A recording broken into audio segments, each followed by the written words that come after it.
The courtroom was cloaked in silence, not the stillness of respect, but the uneasy quiet before a storm no one knew how to name. At the bench sat Gwyneth Paltrow, cloaked not only in black judicial robes, but in a posture of sharp superiority. Her manicured hands clasped in front of her, she leaned forward, eyes cold and narrowed. Not with curiosity, but with disdain. This was her realm, her performance, and she wasn't about to let anyone, not even him, disrupt it. Across the room stood Jonathan Roumie. He wasn't a congressman, he wasn't a prosecutor, he wasn't even supposed to be here, not in the traditional sense. But some truths don't follow formal invitations. They walk in through the side door, holding quiet power and carrying the kind of presence that doesn't need to shout. He stood not at the witness stand, but just beside it, invited to speak before the court as a citizen, an advocate, a witness to something higher. His charcoal gray suit was modest, no flash, no ego. But what captured attention was the small wooden cross he wore on a leather cord around his neck, and the way he carried himself, like he knew this place, but served a higher one. Judge Paltrow's voice cracked through the silence like ice underfoot.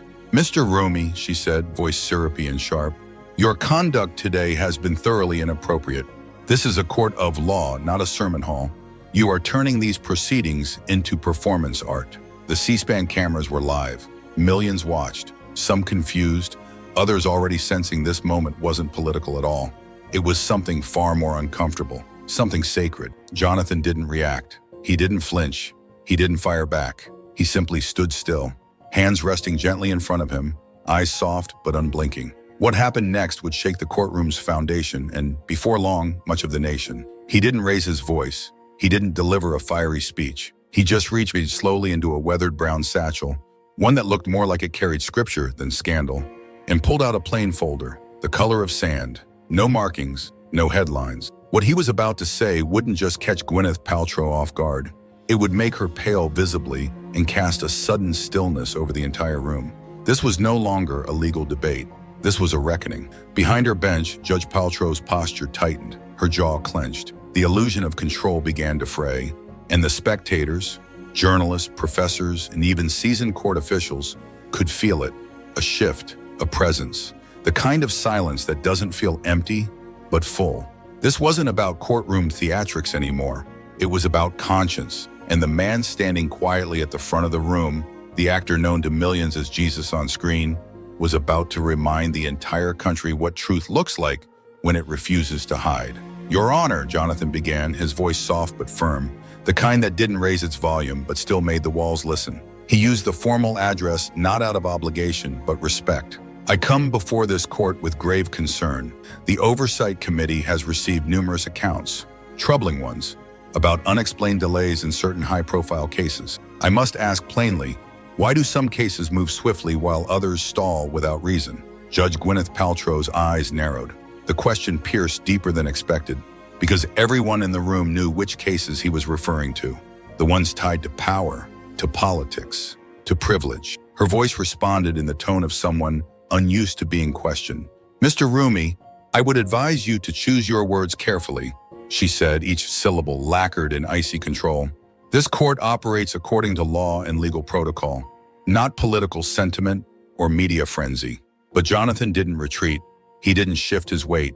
He didn't flinch. "With respect, Your Honor," he said gently, "the American people deserve to understand how justice is administered. When the powerful seem to receive faster justice or gentler treatment than ordinary citizens, it's not sentiment. It's a question of moral equality." A ripple passed through the room. It wasn't outrage. It was realization. Legal scholars in the gallery leaned forward. Clerks paused mid-typing. This wasn't a rebellion. This was a reckoning. Judge Paltrow's knuckles turned white as she gripped the edge of her bench. "Mr. Roumie, oh yeah, everything," she warned, her voice now tight with restrained anger.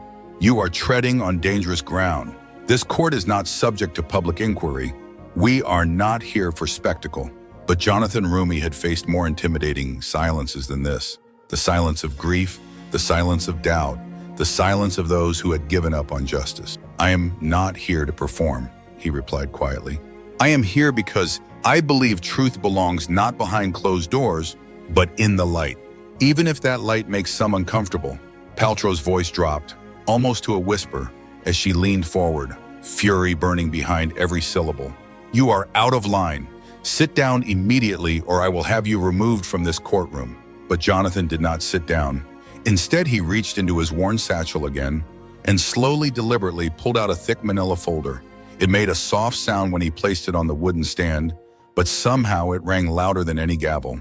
"Your Honor," he said, his tone almost sorrowful, "before you make that decision, you may want to see what's inside." Gwyneth Paltrow froze. The performance mask slipped. The cameras kept rolling.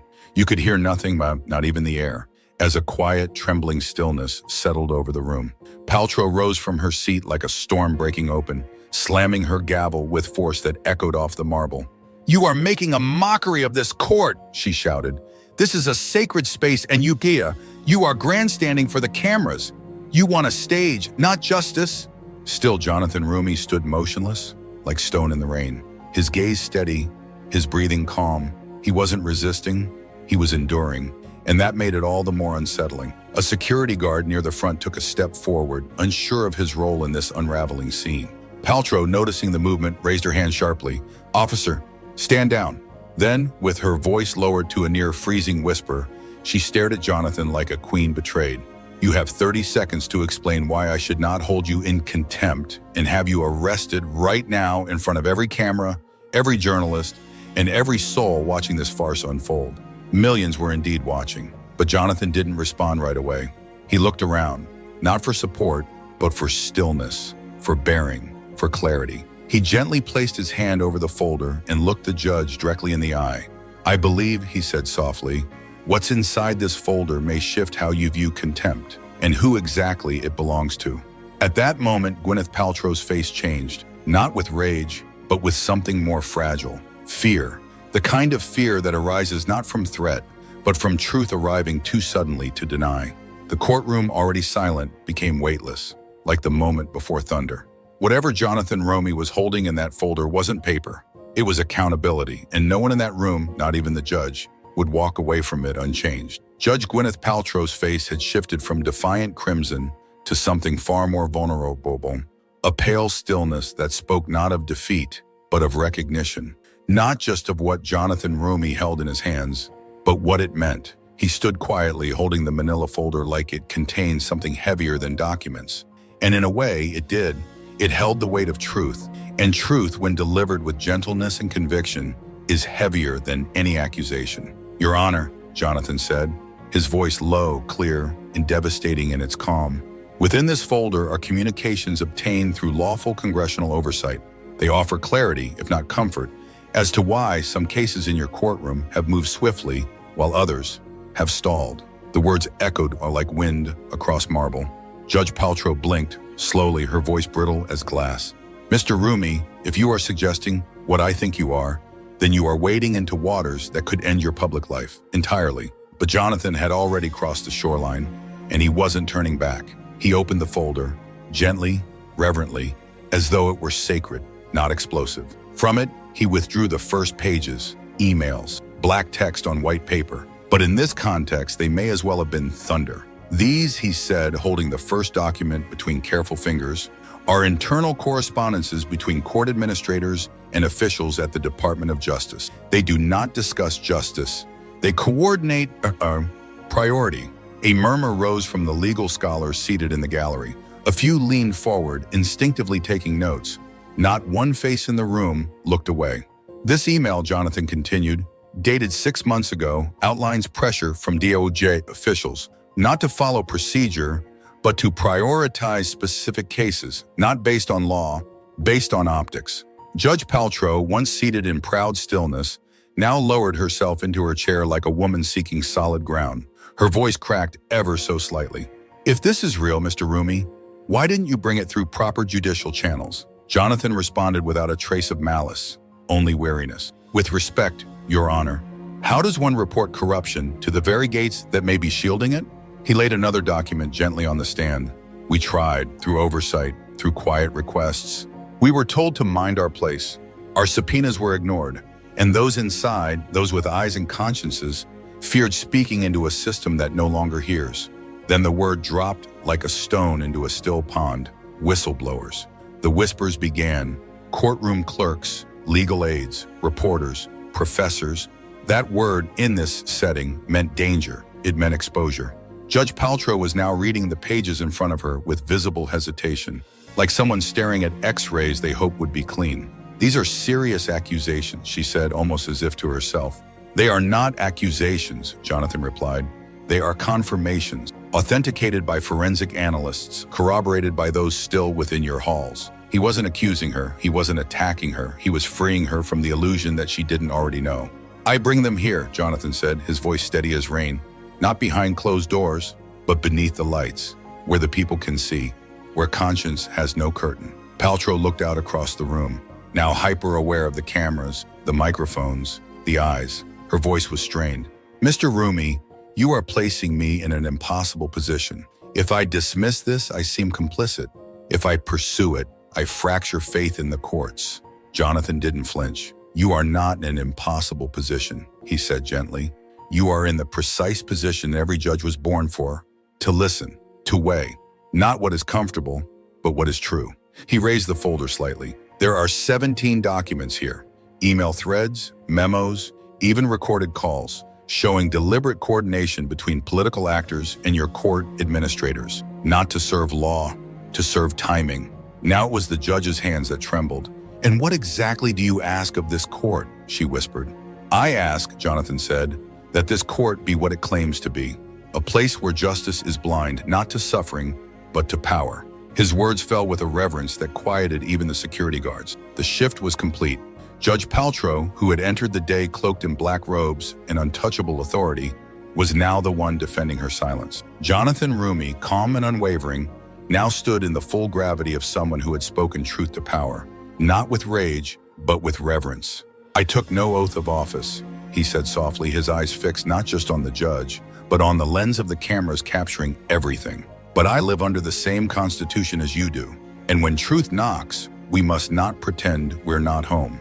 That includes defending it," Jonathan said, his voice still calm but now echoing with something deeper, a sacred weight, even against political manipulation within the very walls of our justice system. Then he turned his gaze, not to the judge, but to the cameras, to the people watching.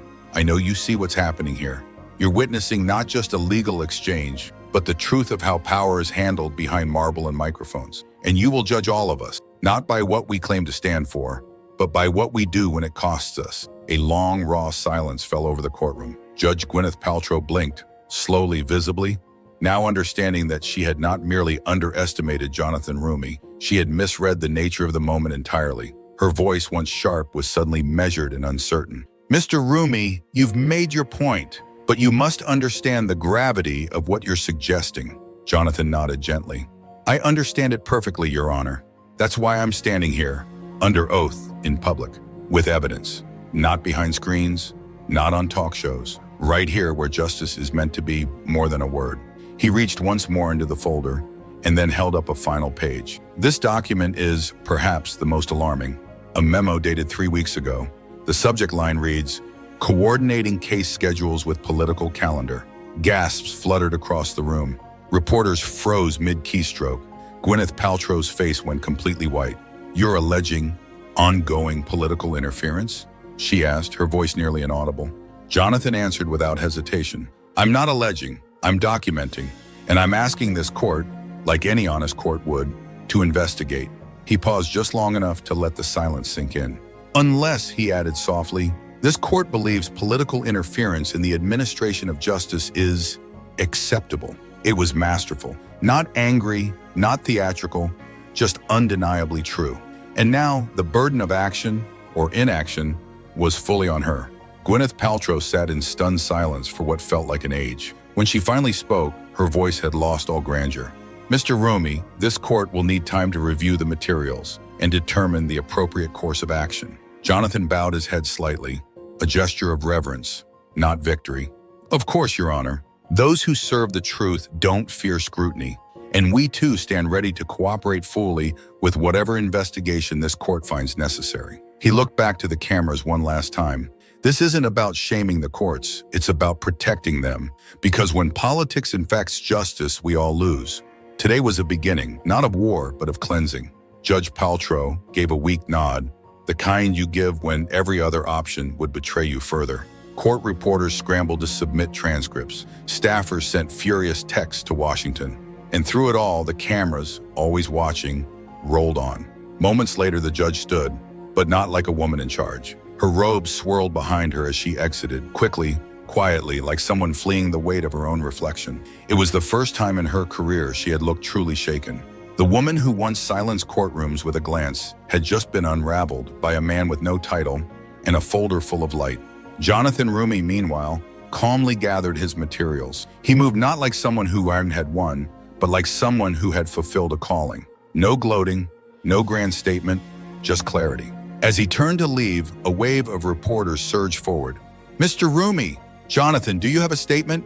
He paused, then said gently, "Everything I needed to say, I said in there, on the record, where it belongs." And then he left. The clips went viral within minutes. Some praised him as a whistleblower for the soul. Others accused him of overstepping, of shaking a fragile institution. But even critics admitted what the country had just witnessed was not politic. It was something purer. Trending tags read, "Had truth in the courts." Had when he brought the receipts. Roumie v. Paltrow. One clip, just 30 seconds, showed Gwyneth Paltrow's face morphing from fury to fear as Roumie revealed each document.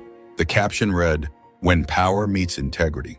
Over 2 million views in an hour. Legal analysts were in chaos. Professors debated constitutional boundaries. Law students posted memes of Jonathan Roumie as a modern prophet in a courtroom suit. Even Senator Schumer issued a statement. Mr. Roumie's revelations demand immediate investigation. The independence of our judiciary must be protected, even from within. The White House took hours to respond, finally releasing a short line. The president supports transparency, congressional oversight, and the impartiality of our courts. The facts must lead. And just like that, with no political party behind him, no title and no agenda but truth, Jonathan Roumie had transformed a courtroom reprimand into a moral earthquake. And across the country, people were asking a question that cut deeper than law. Did he go too far? Or did he go just far enough to bring justice back to life? Republican leaders found themselves suddenly off script. Many had spent months criticizing Judge Gwyneth Paltrow for what they perceived as partisan decisions and leniency in high-profile cases. But now they faced a dilemma no strategist had prepared them for. A man with no political affiliation, no title, and no ambition, exposing what looked like systemic manipulation inside the very branch they claimed to defend. Support the judge they distrusted, or acknowledge the courage of a man they never expected to follow? Senator Ted Cruz, never one to miss a moment of calculated boldness, took to Twitter. Whether or not you agree with Jonathan Roumie's background or message, his courage in exposing potential judicial corruption deserves respect. No one is above the law, not presidents, not judges, not anyone. Media coverage went into overdrive. CNN opened with, "Actor confronts federal judge with explosive court manipulation evidence." Their analysts called it the most dramatic moment of courtroom truth-telling in modern American history. Fox News countered with, "Courtroom chaos, celebrity accuses, sitting judge on live TV." But even their more hardened commentators admitted, if Roumie's evidence held up, the court system had far deeper problems than anyone had imagined. MSNBC, by contrast, embraced the moment. Jonathan Roumie exposes institutional rot, live before the nation. Their evening coverage looped footage of Roumie's quiet firmness, contrasting it with Judge Paltrow's unraveling posture. The New York Times rushed to print, "The day the gavel trembled, how one man turned a courtroom into a crossroads." The Washington Post offered a more cautious take. "When public reckoning collides with judicial independence, a dangerous precedent?" Across the world, international headlines followed suit. BBC American Democracy in Tension, actor challenges federal power live on TV. Der Spiegel, der Schauspieler, der das US Rechtssystem erschütterte. Al Jazeera, when conscience walks into court, America's crisis in robes. Within 24 hours, 3 major investigations had been announced. 1. The House Judiciary Committee launched emergency hearings to examine every document Roumie presented. 2. The Senate Judiciary Committee declared its own parallel investigation. 3. Most significantly, the Judicial Conference of the United States, the very body governing the federal courts, announced a formal internal inquiry into possible administrative misconduct.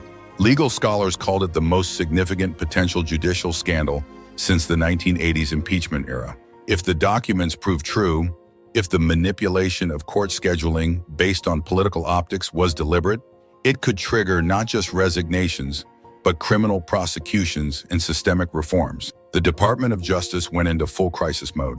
Attorney General Merrick Garland faced bipartisan pressure to appoint a special counsel. Democratic senators demanded transparency. Republicans, smelling blood, demanded resignations. And in the center of it all stood Jonathan Roumie, an actor, a man without a podium, a man who had simply spoken plainly and left the world changed. Requests for interviews poured in. Every major network, every Sunday show, every podcast. But Roumie declined most of them. Instead, he issued one simple statement. Today, I did what every citizen has the right, and the voice which I asked the hard questions. I showed what I found, and I told the truth. That's not activism, that's accountability. Donations flooded into civic transparency groups that cited Roumie's courage. Church leaders praised his reverence. Legal reform advocates called him the conscience of the republic. And beneath the surface, in back rooms of Congress and judicial chambers alike, a quiet question spread. If one man with no institutional power could hold a courtroom accountable, what else might the people now demand? Judge Paltrow, meanwhile, faced an internal storm. Legal experts debated whether she should have held Roumie in contempt. Some insisted his actions broke courtroom protocol. Others argued that presenting verified evidence of systemic wrongdoing under oath could never be considered disorderly. But the deeper question she now faced wasn't procedural, it was existential. Would she double down? Would she deny? Or would she, at last, look into the mirror Jonathan Roumie had gently but unavoidably held up? Because while the law may deal in arguments, truth doesn't need to raise its voice. And that day, it had whispered through a quiet man in a simple suit and left even the mighty trembling. As the dust settled from Jonathan Roumie's seismic courtroom revelation, legal and political circles erupted in aftershocks. Conservative legal thinkers were already calling for Judge Gwyneth Paltrow's recusal from any remaining politically charged cases, particularly those related to the former president. Progressive commentators, while defending the integrity of the judiciary, nonetheless criticized the judge's initial display of hostility and ego toward a man who had come with quiet evidence, not noise. Meanwhile, the nation's top constitutional scholars were locked in urgent debate.